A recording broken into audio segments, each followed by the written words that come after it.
Hello friends, कैसे हो आप सब। I Rishabh Kumar again welcome you on our channel Edujiva. तो हम लोग क्या डिस्कस कर रहे हैं, we are discussing class 10th physics and we are discussing chapter electricity in this. और पिछले क्लास में हमने कहाँ तक डिस्कस कर लिया है, we have discussed resistance. Resistance क्या होता है, it is the internal property of the matter due to which it offers obstacle in flow of charges through it. मतलब क्या हुआ कि इट इज रेजिस्टेंस जो हमारा किसी मटेरियल का इंटरनल प्रॉपर्टी है, उसके वजह से क्या होता है, वो चार्ज के फ्लो में ऑब्स्टेकल पैदा करता है। ऑब्स्टेकल मतलब रुकावट पैदा करता है। अगर चार्ज के फ्लो में ऑब्स्टेकल पैदा हो रहा है, what does this mean, it means कि करंट के फ्लो में भी ऑब्स्टेकल प्रोड्यूस हो रहा है।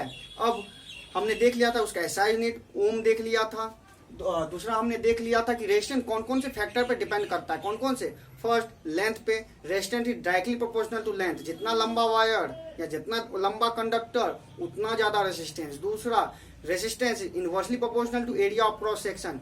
जितना ज्यादा एरिया उतना कम रेजिस्टेंस, और जितना कम एरिया उतना ज्यादा रेजिस्टेंस। ये हमने कवर कर लिया था। थर्ड हमने क्या देखा था, resistance is directly proportional to temperature. Temperature जितना ज्यादा इंक्रीज करेगा हमारा रेजिस्टेंस उतना इंक्रीज करता है। तो आज का जो टॉपिक है दैट इज रेसिस्टिविटी। अब हमें जानना है कि रेसिस्टिविटी क्या है, ये भी आप लोगों को पढ़ना है। तो देखिए हमने क्या क्या चीज देख लिया था। फैक्टर पे बात करेंगे, रेजिस्टेंस कौन कौन से फैक्टर पे डिपेंड करता है। सबसे पहला हमने देखा था resistance is directly proportional to length. Resistance जो है लेंथ के डायरेक्टली प्रोपोर्शनल होता है, जितना ज्यादा लेंथ उतना ज्यादा रेजिस्टेंस। दूसरा हमने क्या देखा था, resistance is indirectly inversely proportional to area of cross section. इसको आप मान लो सेकेंड इक्वेशन। अब जब आप इन दोनों इक्वेशन को कंपेयर करोगे, you will find that R will be proportional to L by A. अब देखिए यहां में प्रोपोर्शनल है तो हमें इसको प्रोपोर्शनलिटी को हटाना है। तो what will we do, we will introduce a constant. हम लोग एक कांस्टेंट यहां प्रोड्यूस करेंगे। तो R equal to rho L by A हो जाता है। ये जो रो है, ये रो, इसको हम लोग रो कहते हैं, रो आर एच ओ रो। हम लोग ये वाला प्रोपोर्शनल कांस्टेंट को यहाँ पे इंट्रोड्यूस किया, इसको हम लोग रो कहते हैं। और इसी को हम लोग रेसिस्टिविटी कहते हैं। रेसिस्टिविटी, यही प्रोपोर्शनलिटी कांस्टेंट जो है रो, इसी को हम लोग रेसिस्टिविटी कहते हैं। तो आप लोग को ये फॉर्मूला याद रहना चाहिए, R equal to rho L by A. अब देखिए how do we define resistivity.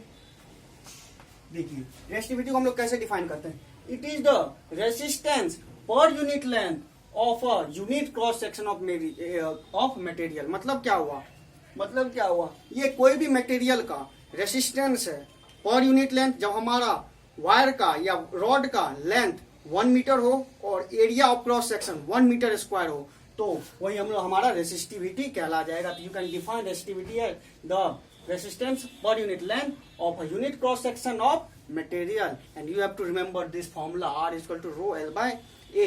अब देखिए, अब हम लोग ऐसा यूनिट पता करना पड़ेगा कि रेसिस्टिविटी का ऐसा यूनिट क्या होता है। तो देखिए इसी से हमारा R का क्या होता है, ऐसा यूनिट ओम।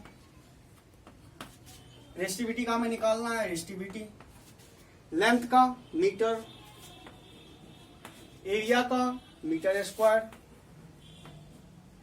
तो मीटर से मीटर स्क्वायर का एक गया तो क्या बच गया हमारा, रो का किधर क्या आ गया, ओम मीटर। तो ohm metre is the SI unit, ohm metre is the SI unit of resistivity. देखिए ओम मीटर आ गया आपका एसआई यूनिट ऑफ रेसिस्टिविटी, इसी को ओम मीटर। तो हमें रेसिस्टिविटी का ऐसा यूनिट भी पता चल गया। अब आप लोग कहेगा कि define 1 ohm metre resistivity. How will you define that, you have to define it like that the resistivity of a substance is equal to resistance of a rod which has 1 metre long and 1 metre square cross sectional area. क्यों, देखिए R is equal to rho L by A. अगर length को हम लोग 1 metre रखते हैं, 1 metre, और area को 1 मीटर स्क्वायर रखते हैं, तो 1 हमारा कट गया। तो रेजिस्टेंस हमारा किसके इक्वल आ गया, रेसिस्टिविटी के इक्वल आ गया। तो we can define 1 ohm metre resistivity as the resistivity of a material which has 1 metre long is the resistance of a conductor which is 1 meter long and 1 meter square cross sectional area। इसका definition जो है वो हमारे notes में भी है which you can get from our website edujiva.com। और मैंने जो कुछ भी पढ़ाया उसके साथ साथ previous year questions, NCERT solution and many more resources you can download it from our website edujiva.com, जो कि मैं डिस्क्रिप्शन में भी प्रोवाइड कर दूंगा। तो आई होप कि रेसिस्टिविटी आप लोगों को क्लियर हो गया होगा। बस आपको एक ये फॉर्मूला याद रखना है, R equal to rho L by A, और ये डेफिनेशन आप लोग याद रख सकते हो कि रेजिस्टेंस पर unit length of a unit cross section of a material is called resistivity. अब जो हमारा रेसिस्टिविटी है ये तो हमारा एक प्रोपोर्शनलिटी कांस्टेंट है। अगर ये प्रोपोर्शनलिटी कांस्टेंट है तो ये हमारा लेंथ और एरिया पे डिपेंड नहीं करता। It does not depend on length and area of cross section of material, but it depends on nature of material and temperature. Nature of material और टेम्परेचर पे ही डिपेंड करता है, ये लेंथ और एरिया पे डिपेंड नहीं करता, क्योंकि ये प्रोपोर्शनलिटी कांस्टेंट है। Now let's move to next topic.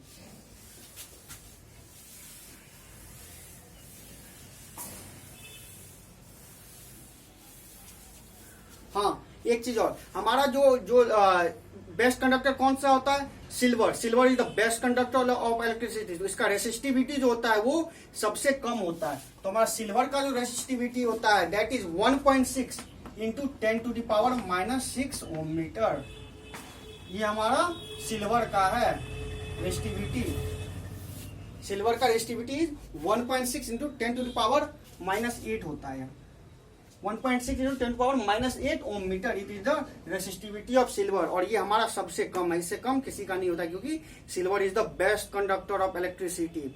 उसके बाद जैसे जैसे हम लोग एलॉय की तरफ जाएंगे, एलॉय से आगे क्या जाएंगे हम लोग, जैसे जैसे इंसुलेटर की तरफ जाएंगे, मतलब ग्लास, फिर हमारा रबर, ड्राईवुड, तो उनका रेसिस्टिविटी उतना ज्यादा होगा। जितना ज्यादा रेसिस्टिविटी उतना ज्यादा रेसिस्टेंस, जितना ज्यादा रेसिस्टेंस उतना ज्यादा ऑब्स्टेकल, जितना ज्यादा ऑब्स्टेकल उतना ज्यादा करंट के फ्लो में हमारा रुकावट आएंगी। तो चलिए next topic. Now let's move to next topic. हमारा नेक्स्ट टॉपिक क्या है? दैट इज रियोस्टेट और वेरिएबल रेजिस्टेंस। अरे भैया ये रियोस्टेट क्या है? देखिए, रियोस्टेट समझने से पहले मैं कुछ आप लोग को बता रहा हूँ। देखिए, कोई हमारा एक सर्किट है, ठीक है, जिसको हमने एक वोल्टेज सोर्स हमने एक बैटरी से जोड़ दिया, जिसका हमारा पोटेंशियल डिफरेंस V है। ये कितना भी हो सकता है, 2 वोल्ट, 5 वोल्ट, 10 वोल्ट, 50 वोल्ट, कितना भी हो सकता है। हमने अभी V मान लिया कि इसका पोटेंशियल डिफरेंस हमें V है, और इसमें हमारा करंट जो है वो I फ्लो कर रहा है। अब हमें क्या करना है, इस वोल्टेज सोर्स को, इस पोटेंशियल डिफरेंस का जो सोर्स है यानी सेल, इसको बिना चेंज किए हुए क्या करना है, हमें करंट को चेंज करना है अपने सर्किट में। अगर हमको करंट को चेंज करना है तो हमें क्या करना पड़ेगा? अगर वोल्टेज तो सेम ही रखना है तो देखिए करंट होता है क्या, I equal to V equal to क्या होता है, IR। तो I इक्वल टू क्या आ जाता था हमारा, V/R। तो अगर V कांस्टेंट है तो I is inversely proportional to resistance. इसका मतलब क्या है, अगर हम लोग को करंट को डिक्रीज करना है, करंट को कम करना है, तो what will we do, we will increase the resistance. हमें रेसिस्टेंस को इंक्रीज करना पड़ेगा। और अगर हमें करंट को इंक्रीज करना है तो रेजिस्टेंस को डिक्रीज करना पड़ेगा। उसी के लिए we use a device called rheostat. हम लोग रियोस्टेट का यूज करते हैं, जिसे हम लोग वेरिएबल रेजिस्टेंस भी कहते हैं। तो हम लोग इसको इस तरह शो करते हैं, जो मैंने आपको सिंबल में बता दिया था। इसके ऊपर एक एरो लगा देते हैं, ये बताया था कि ये रियोस्टेट है या फिर वेरिएबल रेजिस्टेंस। इसका मेन काम क्या हो गया, a component which is use to regulate. किसको रेगुलेट करता है भाई, ये करंट को रेगुलेट करता है। करंट को रेगुलेट करने का मतलब क्या हुआ, करंट को इंक्रीज कर सकता है या करंट को डिक्रीज कर सकता है, लेकिन किस केस में, without changing the voltage source. हमें वोल्टेज सोर्स को भी चेंज नहीं करना है, जितना हमारा पोटेंशियल डिफरेंस हम दे रहे थे हमें उतना ही रखना है, लेकिन हमें करंट को रेगुलेट करना है, करंट को इंक्रीज करना है या करंट को डिक्रीज करना है। अगर हमें करंट को डिक्रीज करना होगा तो क्या करेंगे, हम लोग रेजिस्टेंस को इंक्रीज कर देंगे, और अगर करंट को इंक्रीज करना होगा तो रेजिस्टेंस को हम लोग डिक्रीज कर देंगे with the use of rheostat. I hope कि आप लोगों को क्लियर हो गया होगा what is rheostat. It is basically a component which is used to regulate the current flowing without changing the voltage source. तो थैंक यू दोस्तों आज के लिए। नेक्स्ट क्लासेस में हम लोग ओम्स लॉ, और रेसिस्टिविटी पे कुछ क्वेश्चंस करेंगे ताकि आपको और कॉन्सेप्चुअल क्लैरिटी आ जाए। और मैंने जो कुछ भी पढ़ाया है उसका notes along with previous year questions, NCERT solutions and many more resources, you can download it from our website edujiva.com. Or please don't forget to like, share and subscribe our channel. Thank you.